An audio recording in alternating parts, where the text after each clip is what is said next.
Hi, I'm Danny Knox. This is my wife, Christian. We've been together for about 30 years and walking this walk together, and by a long, circuitous route, finally ended up here at Bear Creek about 3 years ago. We are currently tithing now, but it's not our first trip. We've had kind of an up and down journey with tithing over the last 30 years.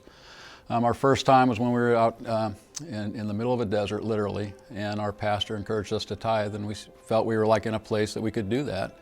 And so we started tithing, and we saw the benefits almost right away. But then life happened, and bills came in, unexpected expenses, and we kind of lost focus.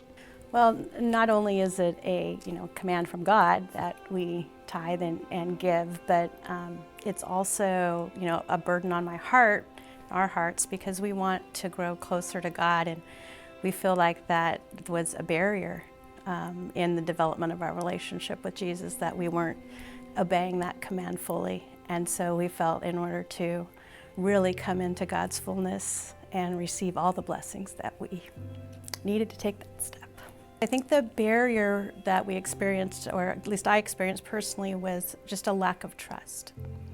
That I wasn't willing to fully turn over every part of my life, and that I had to overcome that barrier if I wanted that deeper, more intimate relationship with Jesus. So I think the tithing is our 10% of first fruits. According to the Bible, that's what it is, and then giving is things we do on top of that. I think that what I know that at times we tended to do was to say, but we're giving to all these other, Christian organizations. We're giving to World Vision, and we're giving to 821, and we're giving to Eden Project. But that's the offering. That's not part of the tithe. And so it was kind of a discipline for us to have to come back in and say, no, that's separate. I think mainly in just the confidence in knowing that God's going to provide. We get this sense of peace, whereas we'd be worrying throughout the months about how we're going to make ends meet, or what if this comes up, or what if this comes up. Just having that assurance that God's going to take care of us no matter what, it provides a real sense of peace in our house.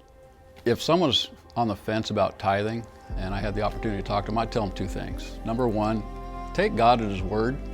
It's just the easiest thing. But secondly, don't discount the testimony of other people who have experienced His blessing from it.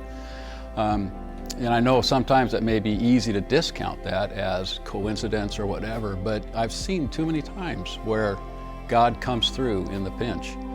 We made the decision to really go hard after God about December, January of last year, and decided we were tithing no matter what. And COVID hit, and I remember walking into Danny's office and saying, nothing's going to change. Now more than ever, we have to commit to tithing. And we have not only tithed this year, but we have given, above and beyond to the church, and God has just continued to bless us. Just really try it. I think if you're looking for that deeper walk with God, this is an important step to take. And you will be blessed. You will be blessed.